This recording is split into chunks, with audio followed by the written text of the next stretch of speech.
박미경이 증언대에 서서 떨리는 목소리로 말했습니다. 이서연 선배님은 감정적으로 판단하셨어요. 서연은 믿을 수 없다는 표정으로 후배를 바라봤습니다. 함께 싸우기로 했던 동지의 배신이었거든요. 하지만 갑자기 박미경이 울음을 터뜨리며 외쳤습니다. 죄송해요. 거짓말이에요. 김태식 준장이 협박했어요. 그녀가 녹음기를 꺼내자 김태식의 협박하는 음성이 법정에 울려 퍼졌습니다. 박소령, 자네가 거짓 증언을 하지 않으면 자네 가족들에게 무슨 일이 일어날지 모르네. 사연 시작 전에 잠깐만요. 구독과 좋아요, 댓글은 무료입니다. 한 번씩 눌러주시면 큰 힘이 됩니다. 아침 햇살이 작은 원룸 창문을 통해 스며들면서 이서연의 하루가 시작됩니다. 63살의 나이에도 여전히 새벽 5시면 어김없이 눈을 뜨는 습관은 군 생활의 흔적이죠. 알람 시계가 울리기도 전에 저절로 깨어나는 몸의 리듬은 30년이 지난 지금도 변하지 않았습니다. 침대에서 일어나 간단한 스트레칭을 하고 나서 그녀는 방 한편에 정갈하게 정리된 서랍장으로 향했습니다. 매일 아침 반복되는 이 의식 같은 행동들이 서연에게는 하루를 시작하는 소중한 루틴이었죠. 매니 서랍을 열면 깔끔하게 닦여진 훈장들이 보입니다. 성실근무 표창장, 모범장교 표창장, 그리고 무공훈장까지 각각의 훈장마다 담겨있는 기억들이 서연의 마음을 복잡하게 만들었습니다. 서연은 매일 아침 이 훈장들을 바라보며 과거를 되짚곤 했죠.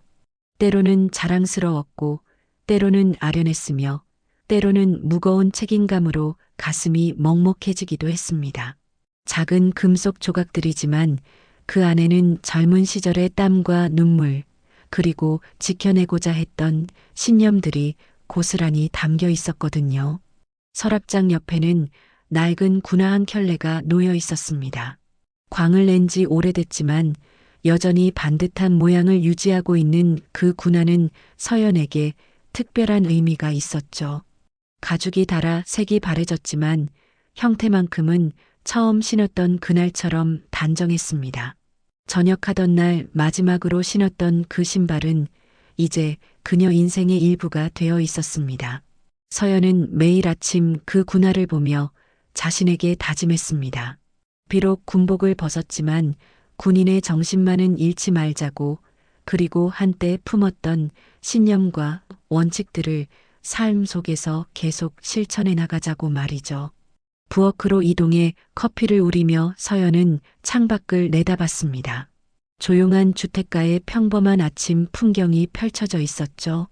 출근하는 직장인들이 바쁜 걸음으로 지나가고 학교 가는 아이들이 배낭을 메고 뛰어다니며 장을 보러 나서는 아주머니들이 장바구니를 들고 이야기를 나누는 모습들. 이 평범한 일상이 서연에게는 무엇보다 소중했습니다. 전역 후 처음 몇 년간은 적응이 쉽지 않았거든요. 명령과 복종으로 이루어진 군대의 체계적인 생활과 달리 민간 사회는 모든 것이 개인의 선택과 판단에 달려 있었고 그 자유로움이 때로는 혼란스럽기까지 했습니다. 커피 향이 부엌을 가득 채우는 동안 서연은 지난 세월을 돌이켜봤습니다.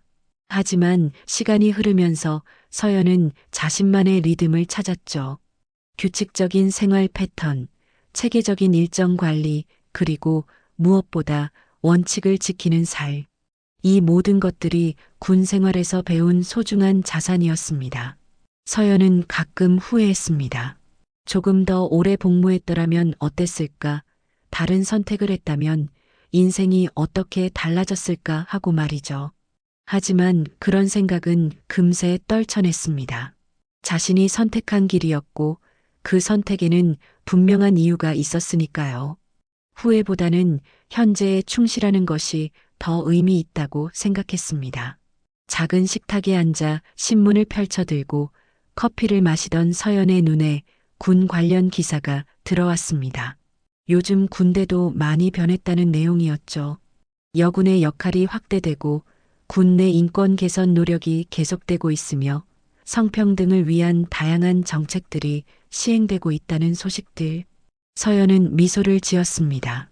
자신이 복무했던 시절과 비교하면 격세지감이 들 정도로 변화한 모습이었거든요. 특히 여군 후배들이 더 많은 기회를 얻고 있다는 소식은 마음을 뿌듯하게 했습니다. 자신들이 개척해 놓은 길 위에서 후배들이 더 넓은 세상을 경험하고 있다는 생각에 보람을 느꼈죠. 그런데 기사를 읽던 중 서연의 손이 멈췄습니다. 최근 군사법정에서 과거 사건들이 재조명받고 있다는 내용이었죠. 몇십 년 전 사건들도 새롭게 수사되거나 재판에 회부되는 경우가 늘고 있다는 것이었습니다. 시효가 지났다고 여겨졌던 사건들까지 다시 수면 위로 떠오르고 있다는 문구가 유독 눈에 들어왔습니다. 서연의 가슴이 순간 철렁했습니다. 왜인지 모르게 불길한 예감이 들었거든요. 마치 오래전 묻어두었던 기억들이 다시 살아나는 것 같은 기분이었습니다. 하지만 이내 고개를 저었습니다. 자신과는 상관없는 일이라고 스스로를 다독였죠. 그럴 리가 없다고, 이미 다 지난 일이라고 마음을 진정시켰습니다. 점심을 간단히 준비해 먹고 난 후 서연은 집 근처 공원으로 산책을 나갔습니다. 규칙적인 운동은 건강 관리의 기본이라고 생각했거든요. 나이가 들수록 몸과 마음의 건강을 챙기는 것이 무엇보다 중요하다는 것을 깨달았습니다. 공원을 천천히 걸으며 서연은 주변 사람들을 관찰했습니다. 벤치에 앉아 담소를 나누는 어르신들, 아이들과 즐겁게 놀아주는 젊은 부모들, 운동에 열중하는 청년들, 모두가 각자의 삶을 살아가고 있었죠. 서연도 그들처럼 평범한 일상을 누리고 있었습니다. 특별할 것 없는 하루하루이지만 그 속에서 작은 행복들을 찾아가며 살고 있었거든요. 하지만 마음 한구석에는 항상 씻기지 않는 그림자가 있었죠. 30년 전 그날의 기억. 서연에게는 평생 잊을 수 없는 순간이었습니다. 헌병대 중위로 복무하던 시절 탈영병 체포 명령을 받았던 그날 말이에요. 상관의 명령은 절대적이었고 군인으로서 당연히 따라야 할 의무였습니다.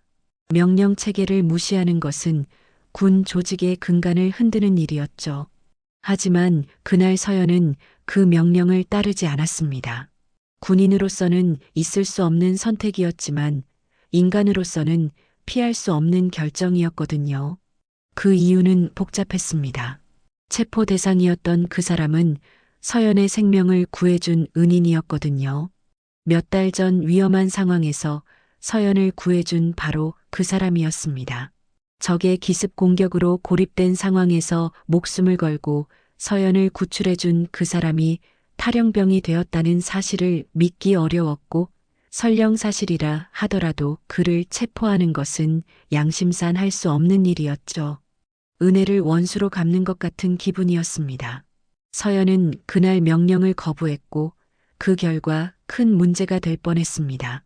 군법회의에 회부될 수도 있는 심각한 상황이었죠. 다행히 사건은 조용히 덮어졌고 서연도 별다른 처벌을 받지 않았죠.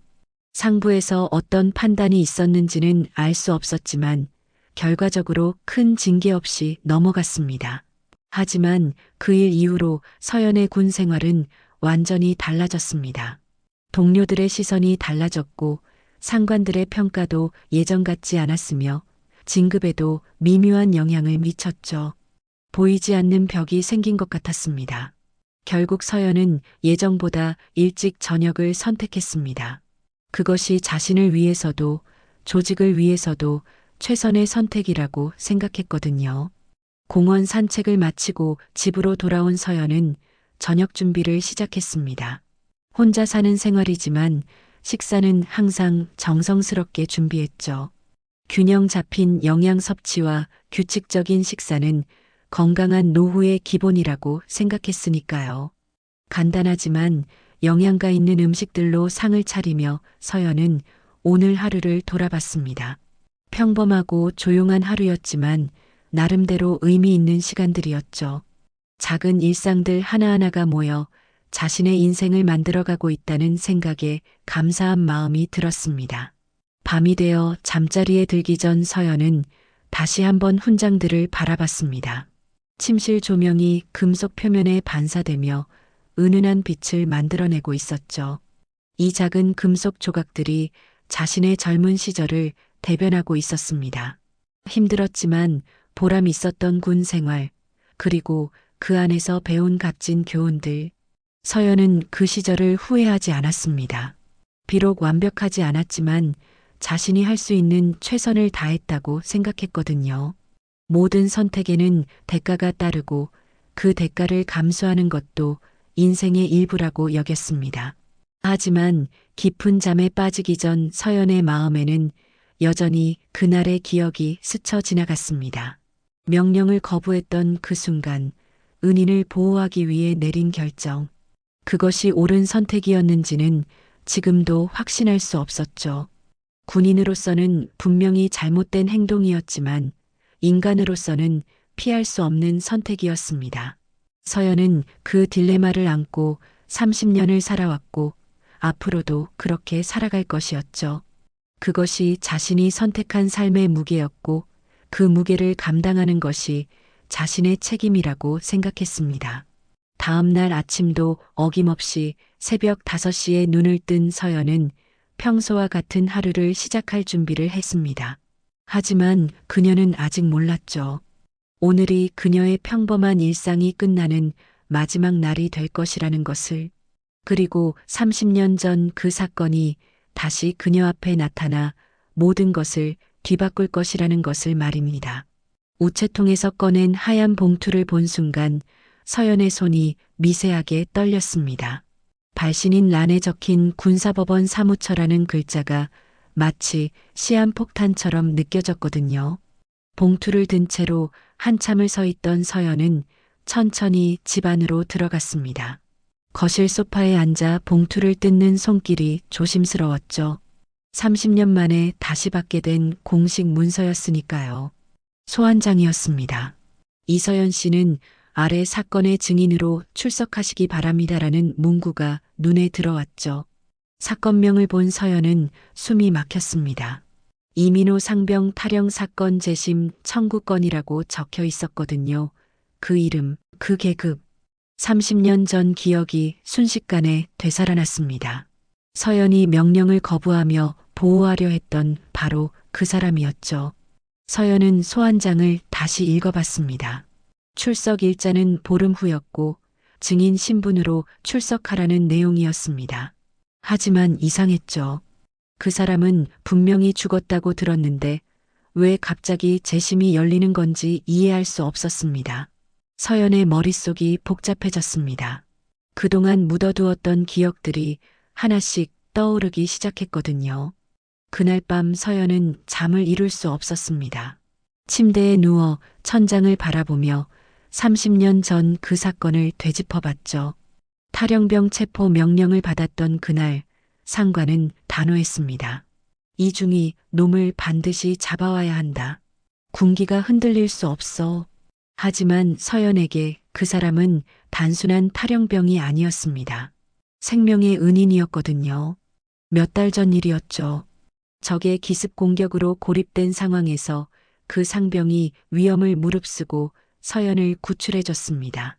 총알이 빗발치는 상황에서도 포기하지 않고 서연을 안전한 곳으로 데려다줬죠. 그런 사람이 왜 탈영을 했을까요? 서연은 그때도 의문이었습니다. 성실하고 용감했던 그가 군무를 이탈할 이유가 없어 보였거든요. 다음 날 아침 서연은 결심했습니다. 사건에 대해 더 자세히 알아봐야 한다고 생각했죠. 인터넷을 검색해봤지만 관련 정보는 찾기 어려웠습니다. 군사 기밀이라는 이유로 대부분의 자료가 비공개 상태였거든요. 하지만 몇 개의 기사에서 흥미로운 내용을 발견했습니다. 최근 들어 과거 군 관련 사건들의 진실 규명 요구가 높아지고 있다는 소식이었죠. 서연은 법무법인에 전화를 걸었습니다. 군사법정 관련 상담을 받고 싶습니다. 변호사와의 상담 약속을 잡은 서연은 마음이 조금 편해졌습니다. 전문가의 조언을 듣고 나서 어떻게 대응할지 결정하기로 했거든요. 하지만 불안감은 여전했습니다. 왜 갑자기 이 사건이 재심에 회부된 걸까요? 변호사 사무실에서 만난 젊은 변호사는 친절했습니다. 최근 들어 과거 사건들의 재심 청구가 늘고 있어요. 특히 억울한 죽음이나 은폐 의혹이 있는 사건들 말이죠. 변호사의 설명을 들으며 서연은 깨달았습니다. 이 사건이 단순한 탈영 사건이 아닐 수도 있다는 것을 말이죠. 혹시 당시 사건에 다른 배경이 있었을 가능성은 없을까요? 서연이 조심스럽게 물었습니다. 변호사는 고개를 끄덕였죠. 군 내부의 비리나 은폐 사건들이 뒤늦게 밝혀지는 경우가 종종 있어요. 특히 당시 증인들의 증언이 중요한 역할을 하죠. 서연은 자신이 단순한 증인이 아닐 수도 있다는 생각이 들었습니다. 집으로 돌아온 서연은 옛날 일기장을 꺼냈습니다. 군 복무 시절 틈틈이 적어둔 기록들이 있었거든요. 30년 된 일기장을 펼치며 서연은 그때의 기억을 되살려봤습니다. 그 상병에 대한 기록도 있었죠. 오늘 상병이 나를 구해줬다. 용감하고 의로운 사람이다. 라고 적혀 있었습니다. 일기를 읽다가 서연은 중요한 사실을 발견했습니다. 탈영 사건 직전에 그 상병이 이상한 말을 했다는 기록이 있었거든요. 중위님, 군대에 이상한 일들이 벌어지고 있어요. 조심하세요. 당시에는 무슨 뜻인지 몰랐지만 지금 생각해보니 의미심장했습니다. 혹시 그가 뭔가 위험한 사실을 알고 있었던 건 아닐까요? 서연은 당시 함께 근무했던 동료들을 떠올려 봤습니다. 대부분 전역했거나 진급해서 연락이 끊어진 상태였죠. 하지만 한 사람만큼은 연락을 취할 수 있을 것 같았습니다. 박미경, 당시 후배 장교였던 그녀는 지금도 현역으로 복무하고 있을 터였거든요. 서연은 군 동기의 명단을 뒤져 박미경의 연락처를 찾았습니다. 전화를 거는 손이 떨렸습니다. 여보세요, 미경아? 나 서연이야. 반가운 목소리가 들려왔죠. 어머, 선배님, 어쩐 일이세요? 하지만 서연이 사건에 대해 묻자 박미경의 목소리가 조심스러워졌습니다.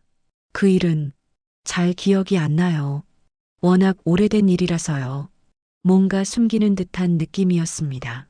통화를 마친 서연은 더욱 의구심이 들었습니다. 박미경의 반응이 어색했거든요.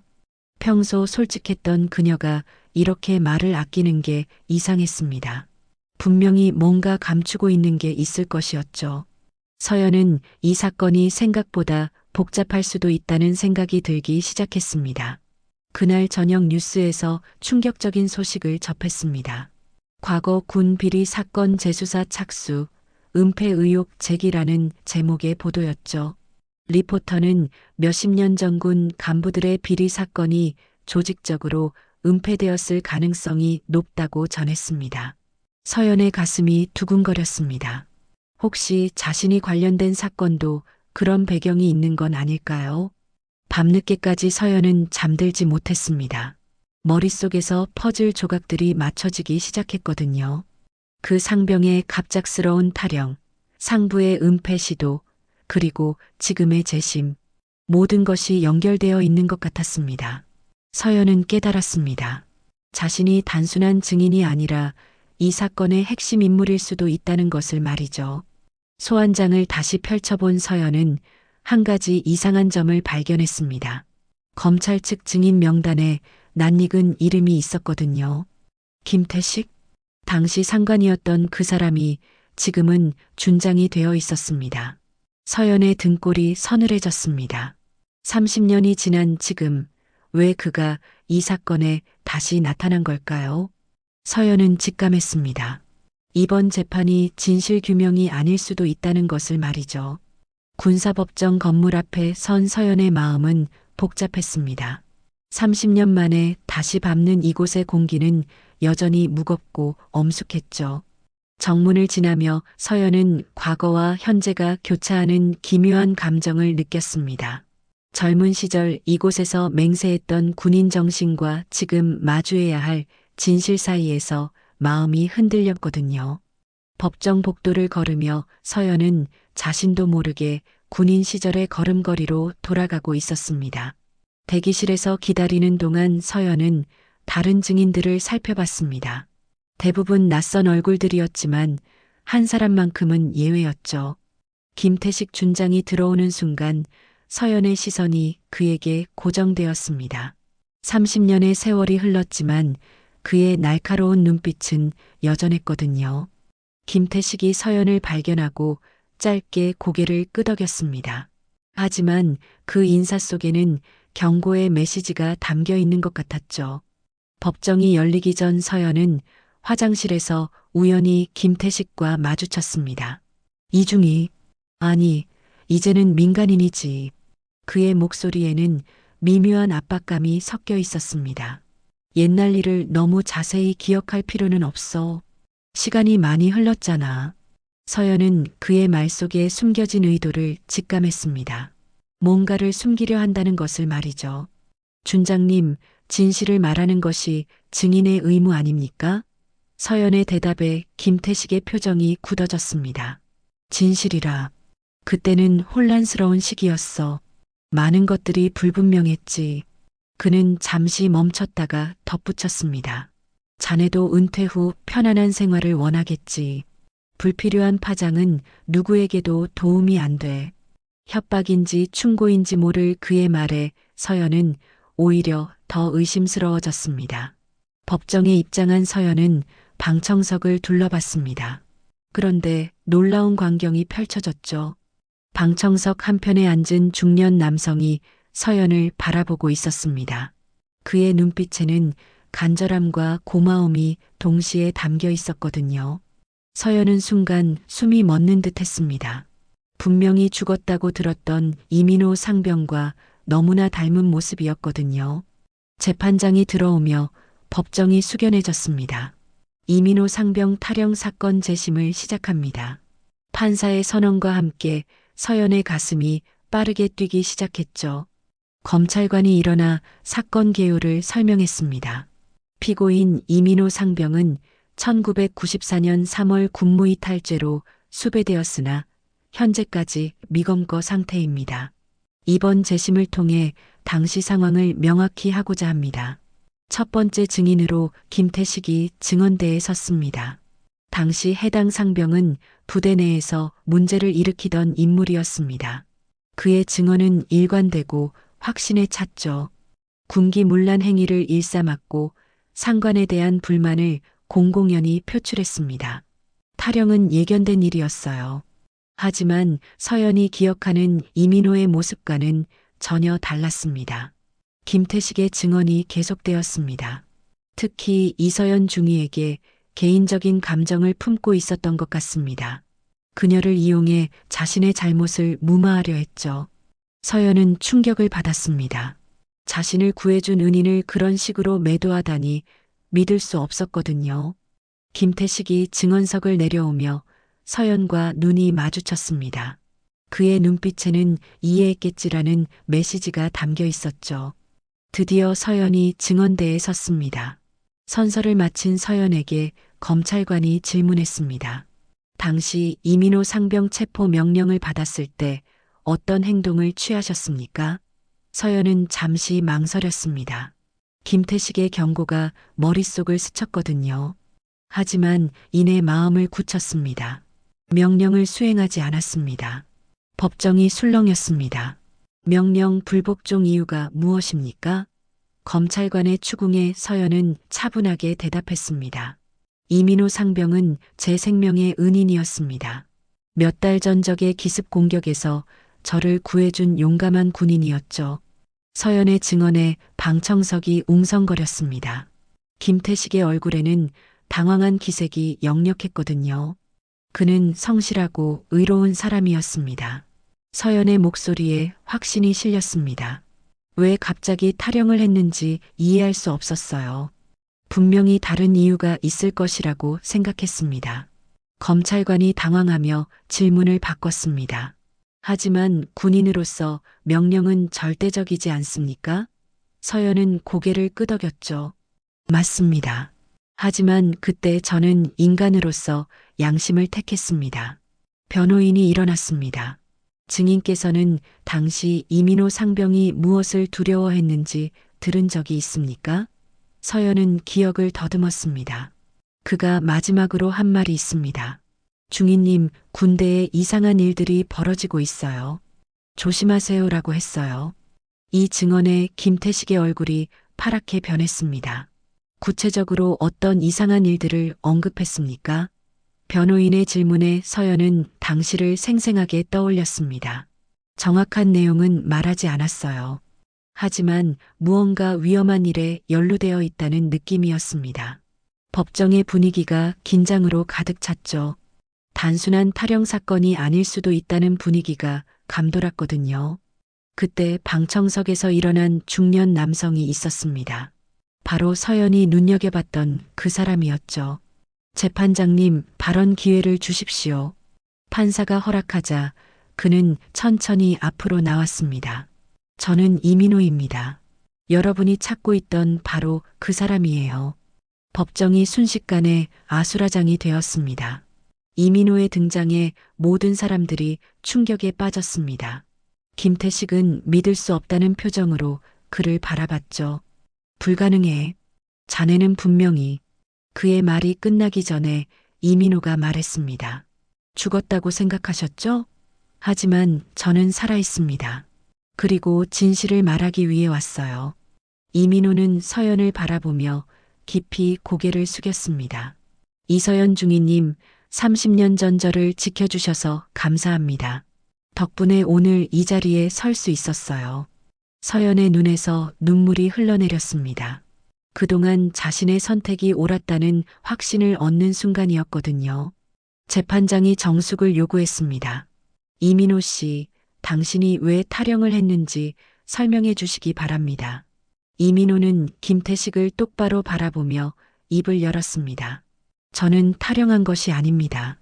도망친 거예요. 김태식 당시 소령이 저를 죽이려 했거든요. 법정이 다시 한번 술렁였습니다. 그 이유는 제가 목격한 것 때문입니다. 이민호의 목소리가 떨렸습니다. 군납 비리와 불법 실험을 봤어요. 그리고 그것을 폭로하려 했죠. 하지만 김소령은 저를 제거하려 했습니다. 김태식이 벌떡 일어났습니다. 거짓말이야. 증거도 없이 어떻게 해. 하지만 이민호는 차분했습니다. 증거가 있습니다. 그리고 이서연 중위님이 저를 지켜주신 덕분에 그 증거를 보관할 수 있었어요. 서연은 마침내 모든 퍼즐이 맞춰지는 느낌이었습니다. 30년 전 자신의 선택이 단순한 은혜 갚음이 아니라 정의를 지키는 일이었다는 것을 깨달았거든요. 법정을 나서며 서연은 새로운 결심을 품었습니다. 이제 진실을 위해 끝까지 싸우겠다고 말이죠. 법정에서 나온 서연은 이민호와 함께 근처 카페로 향했습니다. 30년 만의 재회였지만 어색함보다는 묘한 동질감이 흘렀죠. 카페에 앉은 이민호는 서연을 바라보며 깊은 감사의 인사를 전했습니다. 중위님, 아니 서연 씨, 그날 저를 지켜주지 않으셨다면 오늘 이 자리는 없었을 거예요. 서연은 그의 변화된 모습에 놀랐습니다. 예전의 풋내기 상병이 아닌 성숙한 중년 남성이 되어 있었거든요. 그동안 어떻게 살아오셨어요? 서연의 질문에 이민호는 쓸쓸한 미소를 지었습니다. 새로운 신분으로 살아야 했어요. 이름도 바꾸고 고향도 떠나고 마치 다른 사람의 인생을 사는 것 같았죠. 그는 커피잔을 돌리며 과거를 회상했습니다. 처음 몇 년은 정말 힘들었어요. 언제 들킬지 모른다는 두려움 속에서 살았거든요. 하지만 서연 씨 덕분에 목숨을 구할 수 있었고 그 시간 동안 진실을 밝힐 준비를 할 수 있었습니다. 이민호는 자신이 목격한 사건에 대해 자세히 설명했습니다. 1994년 2월이었어요. 우연히 김태식 소령이 외부 업체 관계자와 만나는 걸 봤죠. 군납 계약 관련해서 돈을 주고받는 장면이었어요. 서연은 충격을 받았습니다. 당시 군 내부의 비리가 그렇게 심각했다는 것을 몰랐거든요. 그뿐만 아니었어요. 부대 내에서 허가받지 않은 실험도 진행되고 있었습니다. 병사들을 대상으로 한 약물 실험이었죠. 어떤 실험이었나요? 서연의 질문에 이민호의 표정이 어두워졌습니다. 신체 능력 향상이라는 명목이었지만 실상은 인체 실험에 가까웠어요. 몇 명의 병사들이 부작용으로 고생했는데도 계속 진행되었죠. 그는 주먹을 꽉 쥐었습니다. 저는 더 이상 보고만 있을 수 없었어요. 그래서 증거를 수집하기 시작했습니다. 사진도 찍고 문서도 복사했죠. 군검찰에 신고하려고 준비하고 있었거든요. 하지만 김태식이 이를 눈치챘습니다. 어느 날 갑자기 저를 부르더니 위협했어요. 이민호의 목소리가 떨렸습니다. 내가 뭘 하고 있는지 다 안다. 조용히 하지 않으면 사고로 처리하겠다고 말했거든요. 서연은 김태식의 진면목을 보는 것 같아 소름이 돋았습니다. 그래서 도망칠 수밖에 없었어요. 김소령이 저를 제거하려 한다는 정보를 입수했거든요. 탈영이라는 누명을 쓰게 되더라도 살아남는 게 우선이었죠. 그런데 중위님이 저를 체포하지 않으셨잖아요. 이민호는 감사한 마음을 표현했습니다. 그 덕분에 안전한 곳으로 피할 시간을 벌 수 있었어요. 만약 체포되었다면 그날로 모든 게 끝났을 겁니다. 서연은 자신의 선택이 한 사람의 생명을 구했다는 사실에 벅찬 감정을 느꼈습니다. 30년간 품어온 의문과 죄책감이 한순간에 해소되는 느낌이었거든요. 증거는 어떻게 보관하셨어요? 서연의 질문에 이민호는 가방에서 낡은 봉투를 꺼냈습니다. 30년간 이것을 지켜왔어요. 언젠가는 진실이 밝혀질 날이 올 것이라고 믿었거든요. 봉투 안에는 사진과 문서들이 들어 있었습니다. 비록 오래된 것들이지만 증거로서의 가치는 충분해 보였죠. 이 자료들로 김태식의 범죄를 입증할 수 있을 거예요. 이민호는 현재 작은 사업을 하며 살고 있다고 했습니다. 가족도 있어요. 아내와 아이들에게는 과거 이야기를 하지 않았지만요. 그의 목소리에 아쉬움이 섞여 있었습니다. 하지만 이제는 진실을 말할 때가 된 것 같아요. 더 이상 숨어 살 수는 없으니까요. 서연은 그의 용기에 감탄했습니다. 30년간 짊어진 무게가 얼마나 무거웠을지 짐작할 수 있었거든요. 대화를 나누는 동안 서연은 한 가지 의문이 들었습니다. 왜 하필 지금 나타나신 거예요? 이민호는 잠시 망설이다가 입을 열었습니다. 최근에 김태식이 준장으로 진급했다는 소식을 들었어요. 그리고 다른 피해자들이 생기고 있다는 정보도 접했죠. 그는 주먹을 쥐었습니다. 더 이상 방관할 수 없었어요. 제가 침묵하는 동안 무고한 사람들이 피해를 당하고 있었거든요. 다른 피해자요? 서연이 놀라며 물었습니다. 이민호는 고개를 끄덕였습니다. 김태식이 있는 부대에서 최근 몇 년간 의문사 사건들이 발생했어요. 모두 진실을 알고 있거나 문제를 제기한 사람들이었죠. 서연의 등골이 서늘해졌습니다. 김태식의 범죄가 계속되고 있다는 뜻이었거든요. 그중 한 명은 제 후배였어요. 군납 비리를 조사하던 감사관이었는데 갑자기 자살했다고 발표되었죠. 이민호는 결심에 찬 표정을 지었습니다. 이번이 마지막 기회라고 생각해요. 김태식을 멈추지 않으면 더 많은 피해자가 생길 겁니다. 서연도 같은 생각이었습니다. 더 이상 침묵할 수는 없었죠. 제가 도와드리겠어요. 30년 전에 못다한 일을 이제라도 해야죠. 정의는 반드시 실현되어야 해요. 하지만 이민호는 걱정스러운 표정을 지었습니다. 김태식은 지금 권력을 가진 사람이에요. 우리가 맞서기에는 상대가 너무 강해요. 서연은 단호하게 말했습니다. 그렇다고 포기할 수는 없어요. 제가 30년 전 명령을 거부했던 것처럼 이번에도 옳은 일을 위해 싸우겠어요. 두 사람은 서로를 바라보며 함께 싸우기로 약속했습니다. 그런데 갑자기 이민호의 얼굴이 굳어졌습니다. 카페 입구 쪽을 바라보는 그의 시선을 따라 서연도 고개를 돌렸죠. 그곳에는 박미경이 서 있었습니다. 서연의 옛 후배였던 그녀가 이상한 표정으로 두 사람을 바라보고 있었거든요. 선배님, 우연히 지나가다가 보였어요. 박미경이 다가오며 말했습니다. 하지만 그녀의 목소리에는 어색함이 묻어나고 있었죠. 박미경은 이민호를 보며 놀란 척했습니다. 어머, 이분이 혹시... 하지만 서연은 그녀의 연기 같은 반응에 의구심을 품었습니다. 전화 통화에서도 어색했던 박미경이 지금도 뭔가 숨기고 있다는 느낌이 들었거든요. 미경아, 너도 안 찍으래? 서연이 제안했지만 박미경은 급한 일이 있다며 서둘러 자리를 떠났습니다. 박미경이 사라진 후 이민호가 말했습니다. 저 사람 뭔가 이상해요. 마치 우리를 감시하러 온 것 같았는데요. 서연도 같은 생각이었습니다. 박미경의 등장이 너무나 우연의 일치 같았거든요. 혹시 김태식이 우리 움직임을 파악하고 있는 건 아닐까요? 서연의 말에 이민호는 고개를 끄덕였습니다. 가능성이 높아요. 우리가 만났다는 걸 알면 더 위험해질 거예요. 카페를 나서며 서연은 새로운 각오를 다졌습니다. 이제 정말로 위험한 게임이 시작된 것 같았거든요. 하지만 포기할 수는 없었습니다. 30년 전 명령을 거부했던 그때처럼 이번에도 옳은 일을 위해 싸우겠다고 다짐했죠. 이민호와 헤어지며 서연은 말했습니다. 조심하세요. 그리고 다음 재판에서 모든 진실을 밝혀내죠. 이민호도 고개를 끄덕였습니다. 서연 씨와 함께라면 할 수 있을 것 같아요. 집으로 돌아온 서연은 마음이 무거웠습니다.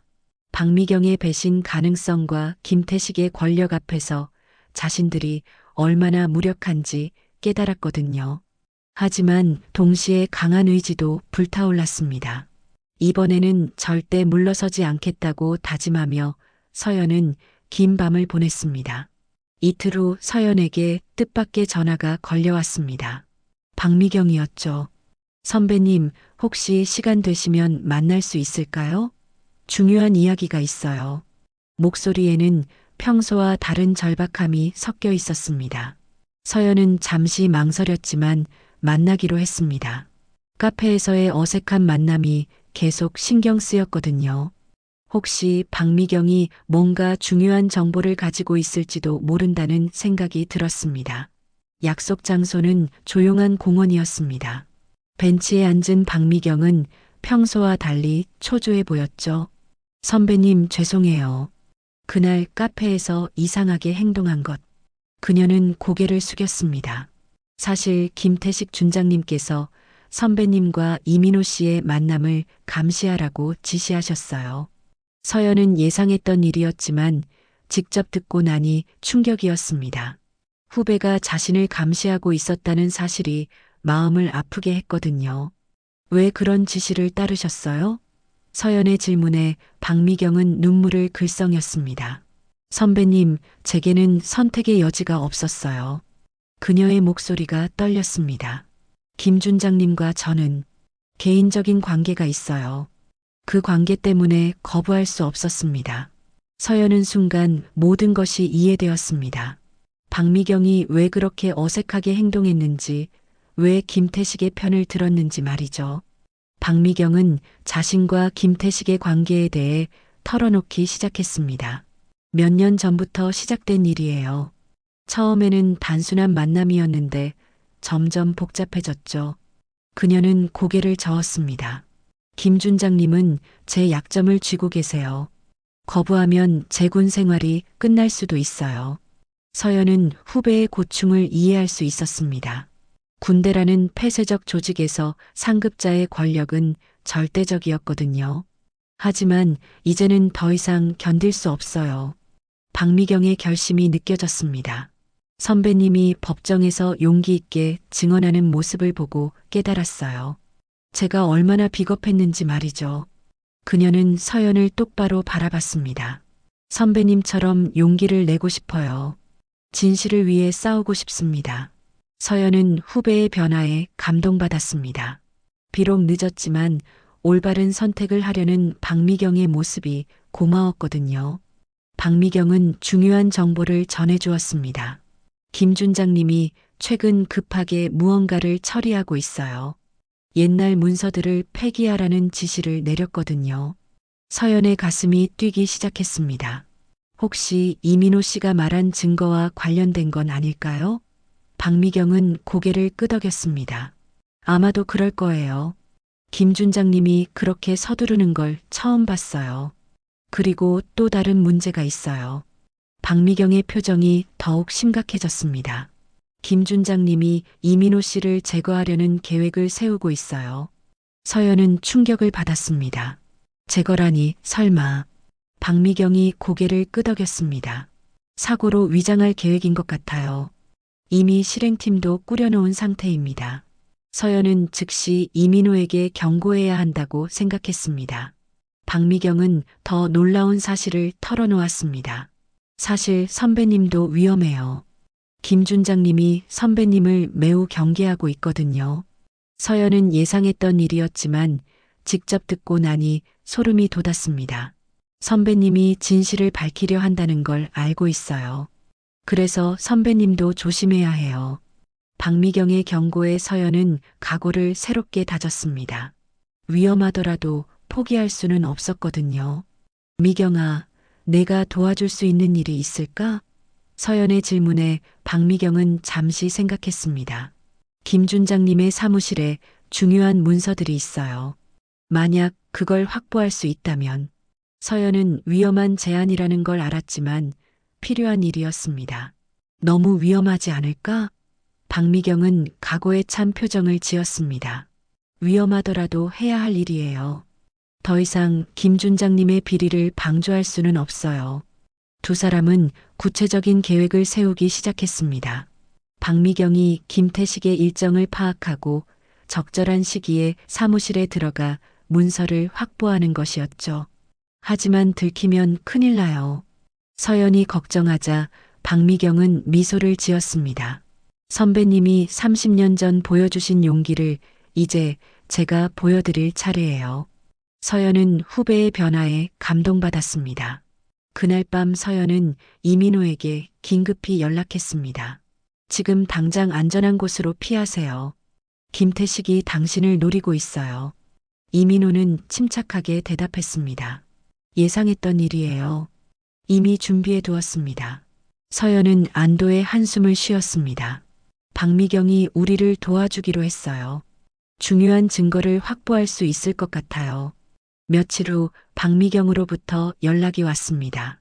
성공했어요. 중요한 문서들을 확보했습니다. 서연은 가슴이 뛰었습니다. 어떤 내용인가요? 박미경의 목소리에 흥분이 섞여 있었습니다. 군납 비리 관련 계약서들이에요. 그리고 인체 실험 관련 보고서도 있어요. 이걸로 김 준장님의 범죄를 입증할 수 있을 거예요. 하지만 박미경의 행동이 발각되었습니다. 다음 날 그녀로부터 급한 전화가 왔죠. 선배님 들켰어요. 김 준장님이 제가 문서를 가져간 걸 알아차렸어요. 서연은 걱정되었습니다. 지금 어디에 있어? 박미경의 목소리가 떨렸습니다. 부대에 있어요. 김 준장님이 저를 부르셨는데 가야 할까요? 서연은 단호하게 말했습니다. 절대 가면 안 돼요. 지금 당장 나와서 안전한 곳으로 피하세요. 박미경은 결국 부대를 무단 이탈하며 서연에게로 왔습니다. 선배님, 이제 저도 돌아갈 수 없어요. 그녀의 눈에는 두려움과 각오가 동시에 담겨 있었습니다. 하지만 후회하지 않아요. 옳은 일을 한 거니까요. 서연은 후배를 꼭 안아주었습니다. 잘했어. 용기 있는 선택이었어. 세 사람이 모인 자리에서 확보한 증거들을 검토했습니다. 문서들은 김태식의 범죄를 명확하게 보여주고 있었죠. 군납 비리, 인체 실험, 그리고 은폐 공작까지 모든 것이 담겨 있었습니다. 이제 김태식을 법정에서 무너뜨릴 수 있어요. 이민호가 말했습니다. 서연도 고개를 끄덕였습니다. 드디어 진실을 밝힐 때가 왔네요. 하지만 위험은 더욱 커졌습니다. 김태식이 세 사람을 모두 제거하려는 계획을 세우고 있다는 정보가 들어왔거든요. 이제 정말 마지막 승부를 벌여야 해요. 서연이 말했습니다. 다음 재판에서 모든 것을 걸고 싸워야 합니다. 세 사람은 서로를 바라보며 결의를 다졌습니다. 정의를 위한 마지막 전투가 시작되려 하고 있었거든요. 그날 밤 서연은 훈장들을 다시 한번 바라봤습니다. 30년 전 받았던 그 훈장들이 이제는 다른 의미로 다가왔습니다. 진정한 명예는 훈장에 있는 것이 아니라 옳은 일을 위해 싸우는 용기에 있다는 것을 깨달았거든요.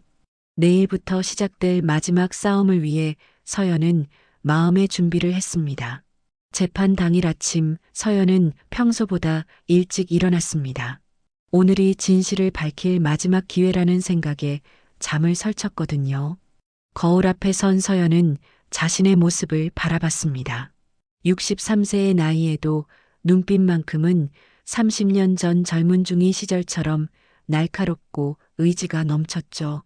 오늘은 반드시 승리해야 한다고 다짐하며 옷을 갈아입었습니다. 검은색 정장을 입은 서연의 모습에서는 군인 특유의 당당함이 느껴졌거든요. 법정으로 향하는 길에서 서연은 이민호와 박미경을 만났습니다. 세 사람 모두 긴장한 모습이었지만 눈빛만큼은 확고했죠. 오늘 모든 것이 결정될 거예요. 이민호가 말했습니다. 박미경은 가방 속 문서들을 다시 한번 확인했습니다. 이 증거들로 김태식의 범죄를 반드시 입증해 보겠어요. 서연은 두 사람을 바라보며 고마움을 느꼈습니다. 혼자였다면 불가능했을 일이었거든요. 법정에 도착하자 분위기가 심상치 않았습니다. 김태식 측에서 더 많은 증인들을 데려왔더군요. 고위 간부들과 변호사들이 즐비하게 늘어선 모습을 보니 상대방의 결의도 만만치 않다는 것을 알 수 있었습니다. 김태식은 서연을 보며 냉소적인 미소를 지었습니다. 이서연 씨, 오늘이 마지막이 될 것 같군요. 그의 말에서는 위협이 느껴졌지만 서연은 흔들리지 않았습니다. 재판이 시작되자 검찰 측에서 새로운 증인을 불러들였습니다. 놀랍게도 서연이 아는 얼굴이었죠. 과거 함께 근무했던 동료 간부였습니다. 이서연 중위는 당시 명령 불복종으로 문제가 된 인물이었습니다. 그의 증언은 서연에게 불리한 내용들로 가득했습니다. 개인적 감정으로 판단을 흐렸고 군기를 해치는 행동을 일삼았죠. 서연은 충격을 받았습니다. 과거 동료마저 김태식 편에서 거짓 증언을 하고 있었거든요. 이어서 또 다른 증인이 나왔습니다. 당시 함께 근무했던 헌병대 동료였죠. 이민호 상병은 문제 많은 병사였어요. 자주 불만을 표출했고 상관에 대한 존경심이 부족했습니다. 그의 증언도 이민호에게 불리한 내용이었습니다. 서연은 깨달았습니다. 김태식이 오랜 시간 준비해온 치밀한 계획이었다는 것을 말이죠. 모든 증인들이 김태식의 편에서 증언하도록 조작되어 있었습니다. 가장 충격적인 순간이 찾아왔습니다. 박미경이 증인으로 호출된 것입니다. 서연과 이민호는 당황했습니다. 분명히 자신들 편에서 싸우기로 했는데 왜 갑자기 증인석에 서게 된 건지 이해할 수 없었거든요. 박미경은 떨리는 목소리로 증언을 시작했습니다. 저는 이서연 선배님을 존경합니다. 하지만 그녀의 말에 서연의 가슴이 철렁했습니다. 하지만 이번 사건과 관련해서는 말씀드려야 할 것이 있습니다. 박미경의 목소리가 점점 커졌습니다. 이서연 선배님은 감정적으로 판단하신 것 같아요. 군인으로서 명령을 따라야 했는데 개인적 정에 휘둘리셨죠. 서연은 믿을 수 없었습니다. 분명히 자신들을 도와주겠다고 했던 박미경이 배신하고 있었거든요. 법정에 앉은 김태식의 얼굴에는 승리의 미소가 번졌습니다. 박미경의 증언은 계속되었습니다. 그리고 이민호 씨도 당시 문제가 많은 병사였어요. 자주 규정을 어겼고 상관의 지시를 무시하는 경우가 많았습니다. 이민호의 얼굴이 창백해졌습니다. 함께 싸우기로 했던 동지가 등을 돌린 것이었거든요. 서연은 분노보다는 실망감이 더 컸습니다. 결국 박미경도 김태식의 압력에 굴복한 것이었죠. 하지만 그때 예상치 못한 일이 벌어졌습니다. 박미경이 갑자기 울음을 터뜨린 것입니다. 죄송해요. 거짓말이에요. 그녀의 외침에 법정이 술렁거렸습니다. 김태식 준장님이 저를 협박해서 거짓 증언을 하라고 했어요. 박미경은 가방에서 녹음기를 꺼냈습니다. 모든 대화를 녹음했어요. 김 준장님이 어떻게 저를 위협했는지 다 들어보세요. 녹음기에서 흘러나온 김태식의 목소리가 법정을 충격에 빠뜨렸습니다. 박소령, 자네가 거짓 증언을 하지 않으면 자네 가족들에게 무슨 일이 일어날지 모르네. 협박하는 김태식의 음성이 또렷하게 들렸습니다. 그리고 그 증거 문서들은 모두 폐기하게. 들키면 자네도 공범으로 처리할 테니까. 법정에 있던 모든 사람들이 충격에 빠졌습니다. 박미경은 눈물을 흘리며 진실을 털어놓았습니다. 김 준장님은 저와 제 가족을 위협했어요. 거짓 증언을 하지 않으면 해를 가하겠다고 했죠. 그녀는 가방에서 문서들을 꺼냈습니다. 하지만 이 증거들을 보면 진실을 알 수 있어요. 김 준장님의 군납 비리와 인체 실험 증거들입니다. 김태식의 얼굴이 파랗게 변했습니다. 모든 계획이 무너지는 순간이었거든요. 이민호가 증언대에 섰습니다. 30년 전 제가 목격한 것들을 말씀드리겠습니다. 그는 차분하지만 확신에 찬 목소리로 증언했습니다. 김태식 당시 소령은 군납업체와 결탁해 부정한 이익을 챙겼어요. 그리고 병사들을 대상으로 불법 인체 실험을 진행했죠. 이민호는 보관해온 사진들을 제출했습니다. 이 사진들이 그 증거입니다. 사진들을 본 법정 참석자들이 경악했습니다. 분명한 증거들이었거든요.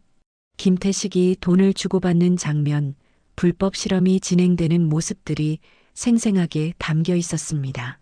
이런 범죄를 고발하려 했지만 김소령이 저를 제거하려 했어요. 이민호의 목소리에 분노가 섞였습니다. 그래서 도망칠 수밖에 없었고 30년간 숨어 살아야 했습니다. 드디어 서연이 최종 증언에 나섰습니다. 저는 30년 전 명령을 거부했습니다.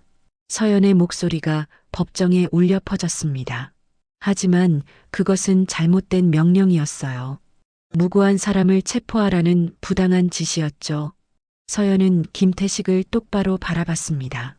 김태식 준장은 자신의 범죄를 은폐하기 위해 이민호 씨를 제거하려 했어요.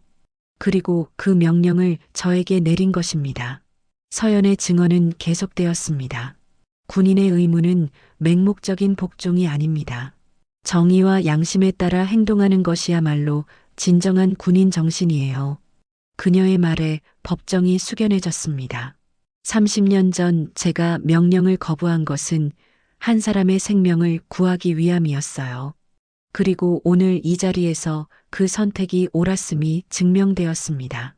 김태식이 마지막 발악을 시도했습니다. 이 모든 것은 조작된 증거입니다. 하지만 이미 늦었습니다. 너무나 명확한 증거들 앞에서 그의 주장은 설득력이 없었거든요. 판사가 정숙을 요구하며 최종 판결을 내렸습니다. 김태식 피고인은 군납비리, 불법 인체 실험, 증거인멸 및 협박 혐의로 유죄를 선고합니다. 법정을 나서며 서연은 깊은 안도감을 느꼈습니다. 30년간 가슴에 품어온 의문이 마침내 해결되었거든요.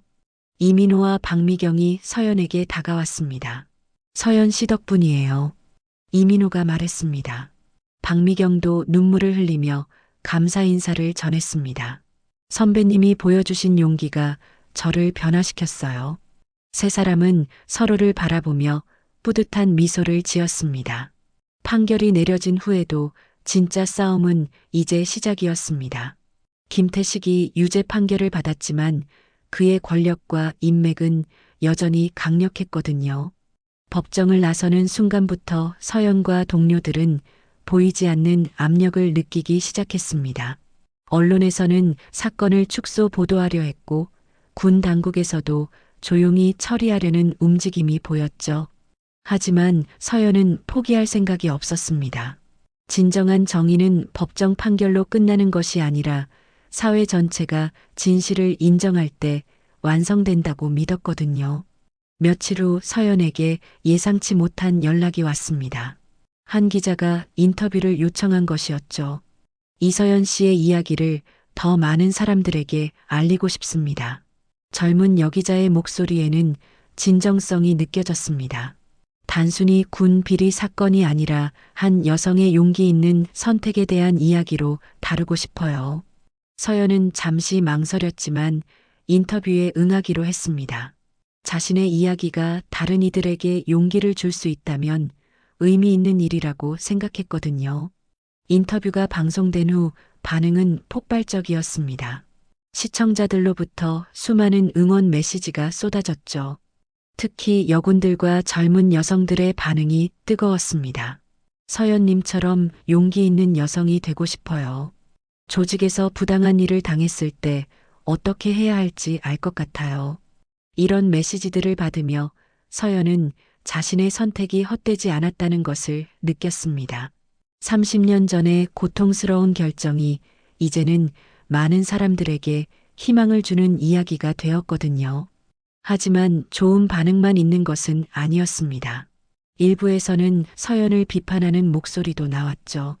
군대에서 명령 불복종은 있을 수 없는 일이다. 개인적 감정으로 군기를 해쳤다. 이런 비판들을 접하며 서연은 여전히 사회의 일부가 권위주의적 사고에 머물러 있다는 것을 깨달았습니다. 하지만 이런 반대 의견들이 오히려 더 많은 토론을 불러일으켰고 결과적으로는 사회 전체가 이 문제에 대해 생각해보는 계기가 되었습니다. 서연은 전국 각지에서 강연 요청을 받기 시작했습니다. 군사학교, 대학교, 여성단체, 시민단체 등에서 자신의 경험을 나누어 달라고 했죠. 처음에는 부담스러웠지만 점점 이런 활동에 보람을 느끼게 되었습니다. 여러분도 언젠가는 중요한 선택의 순간을 만나게 될 거예요. 서연은 항상 이런 말로 강연을 시작했습니다. 그때 두려워하지 마세요. 옳다고 생각하는 일을 위해 용기를 내세요. 어느 날 특별한 손님이 서연을 찾아왔습니다. 20대 초반의 젊은 여성이었는데 군사학교에 지원하려는 학생이었죠. 선배님의 이야기를 듣고 용기를 얻었어요. 그녀의 눈빛이 반짝였습니다. 저도 선배님처럼 정의로운 군인이 되고 싶어요. 서연은 그 젊은 여성을 보며 미래에 대한 희망을 느꼈습니다. 자신의 이야기가 다음 세대에게 영향을 주고 있다는 것이 무엇보다 뜻깊었거든요. 이민호도 새로운 삶을 시작했습니다. 30년간 숨어 지내야 했던 그가 이제는 당당하게 자신의 정체성을 되찾았죠. 진짜 이름으로 살 수 있게 되어서 행복해요. 그는 서연에게 말했습니다.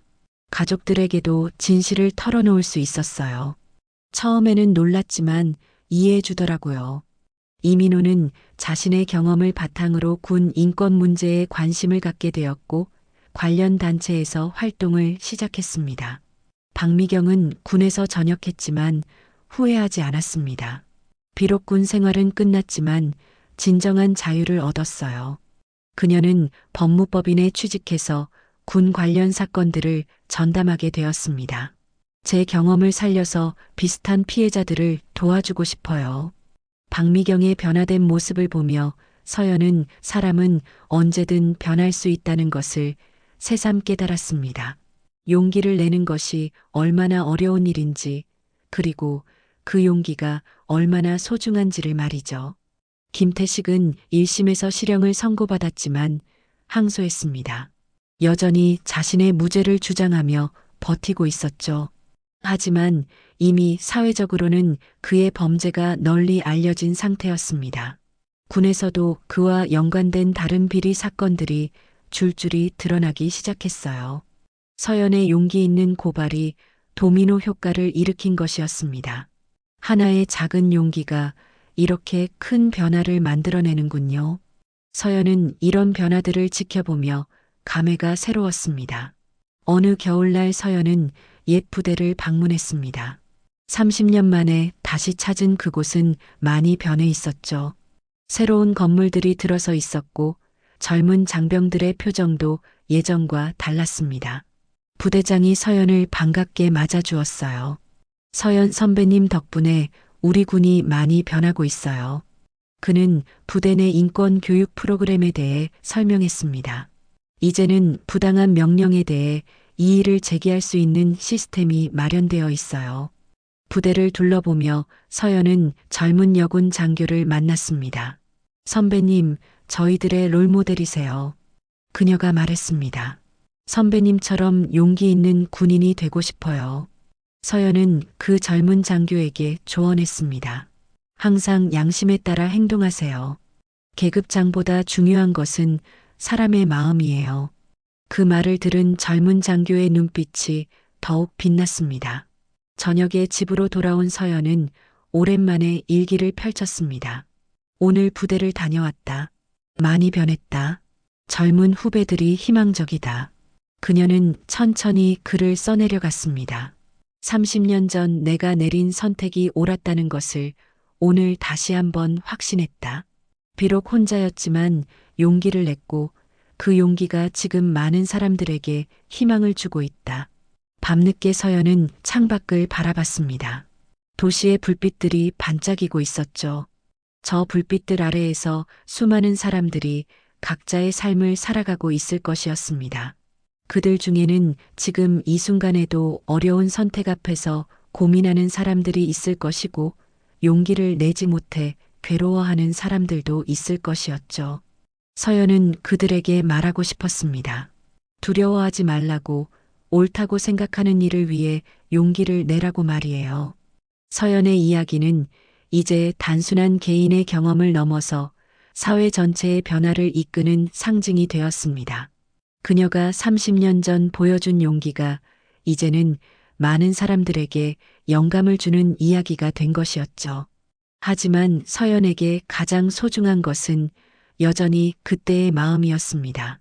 옳은 일을 위해서라면 기꺼이 모든 것을 걸 수 있다는 그 순수한 의지 말이에요.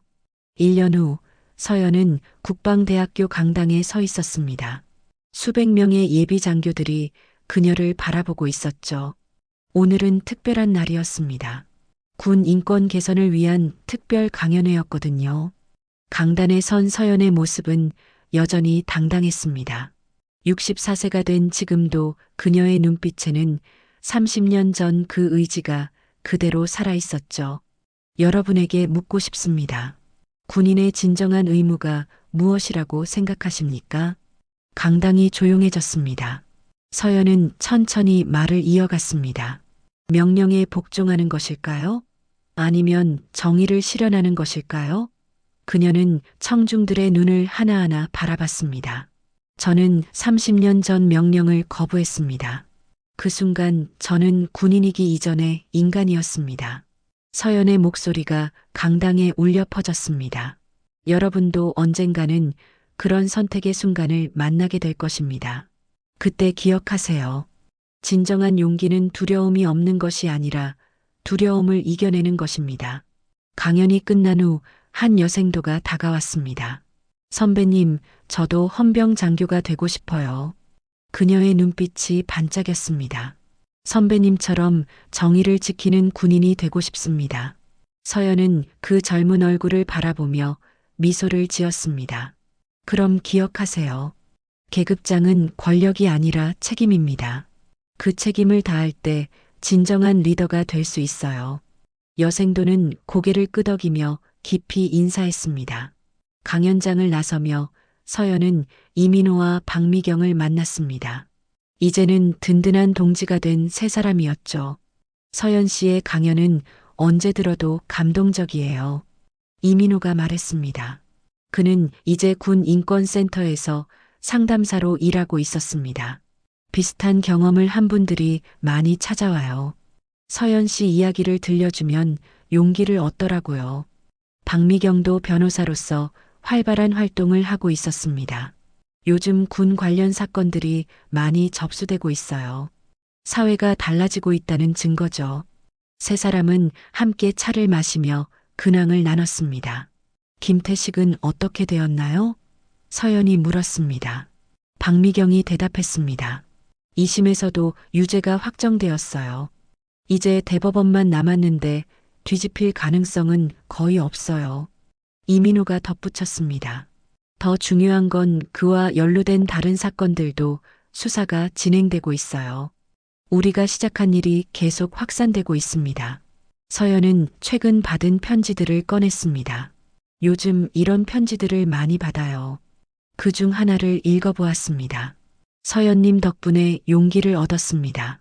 직장에서 부당한 일을 당했는데 이제는 당당하게 맞설 수 있을 것 같아요. 또 다른 편지였습니다. 딸이 군대에 가고 싶다고 하는데 이제는 걱정되지 않아요. 서연님 같은 선배가 있으니까요. 이런 편지들을 읽을 때마다 서연은 자신의 선택이 헛되지 않았다는 것을 느꼈습니다. 몇 주 후 서연에게 특별한 제안이 왔습니다. 국방부에서 군 인권개선위원회 위원직을 제안한 것이었죠. 처음에는 거절하려고 했어요. 서연이 이민호와 박미경에게 말했습니다. 하지만 안에서 변화를 만들어내는 것도 의미 있을 것 같아서 수락했어요. 두 사람은 서연의 결정을 지지했습니다. 서연 씨가 계시면 정말 많은 변화를 만들어낼 수 있을 거예요.